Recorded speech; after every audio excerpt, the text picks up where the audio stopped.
Good evening, it's Wednesday. I'm starting a bit earlier this week.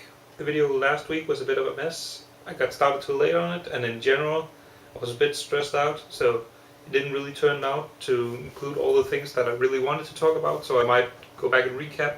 So let's start with your challenge from last week. I was thinking something more along the lines of a personal history, something that they have experienced that we want to share, or a tale that they made up, like a story.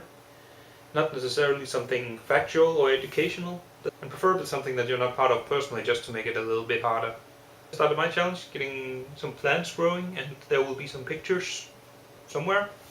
It hasn't really grown that much yet, but stuff like that takes time. I found some garlic in my fridge, which looked like it was about to sprout roots, so I tried planting that.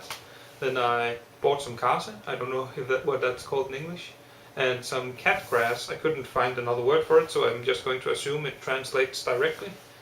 I didn't really have any soil, and I didn't want to buy a full package of, I think, 100 liters. So I simply just went to the construction site next to my house, where they have, well, plenty of soil, and a lot of it was freshly dug up. So even though I didn't have a shovel, I could use some of that. I don't know if that's suitable for planting stuff in, but we'll see if it works.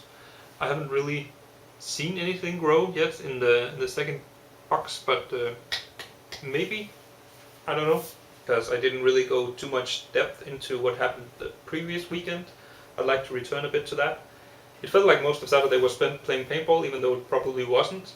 We slept in, so we got up rather late, and then we had to get to paintball. Then we played for 1.5 hours, and then we got back. And even though it was only 1.5 hours, my legs were really sore afterwards.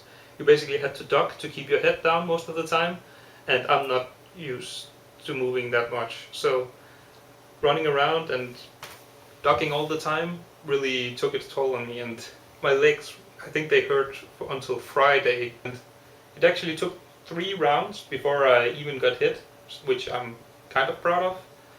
And I got a reputation for making a lot of shots. I don't know if I actually hit more people than the rest. I don't think so, but at least some of them had the feeling that I was always there. I have a tiny bit of video which I'll put up now. There was this rule that if you got hit, you had to put your hand up so that people would know that you had been hit, and you could go back to your base and then play again. I think the safety distance was 5 meters or something like that. You shouldn't shoot people because then it can hurt really bad, so you had to yell bang instead, and then people would be shot and they could go back to their base. The problem though was that there's a house in the middle of the arena where when you walk through you don't really have a lot of vision. So when you walk around the corners, then you risk running into people.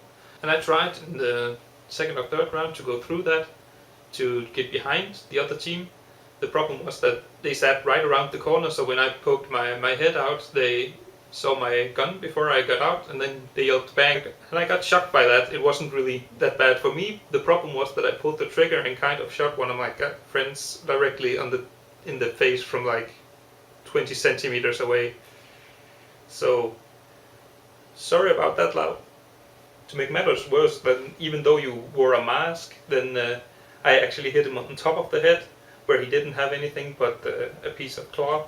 Kind of skipped the rest of the round, but he played on afterwards, so he survived. But yeah, sorry. Anyway, that's all I had for now. I just wanted to explain in a bit more detail because it was a really nice experience, and I didn't really feel like my last video made it justice. Anyway, Tech, you're it.